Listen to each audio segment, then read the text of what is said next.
Hello everyone, question observe చేయండి. xy is to yz is to zx is equal 3 is to 4 is to 5 అయితే x is to y is to z value ఎంత అన్నాడు. Observe చేయండి.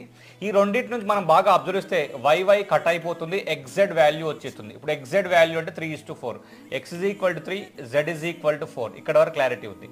Next ఇక్కడ ఈ రెండు observe చేసుకుంటే ఏమవుతుందంటే ఈ రెండు xy అండ్ zx చూసుకుంటే ఇక్కడ x కట్ అయిపోతే yz వాల్యూ మిగులుతుంది. సో yz వాల్యూ మిగులుతుంది. ఇక్కడ y అంటే 3, దెన్ z అంటే ఇక్కడ 5.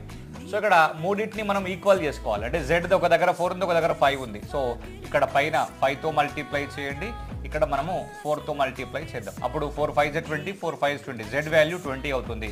మరి y వాల్యూ ఏమవుతుందంటే 4 3 12 అవుతుంది. x వాల్యూ ఏంది 3 5 15. So our answer 15:12:20. ఈ విధంగా మనం చేసుకోవచ్చు. ఇలాంటి మరిన్ని ఇంట్రెస్టింగ్ వీడియోస్ కోసం రోహిత్ సార్ క్లాసెస్ మొబైల్ యాప్ని ఇన్స్టాల్ చేయండి.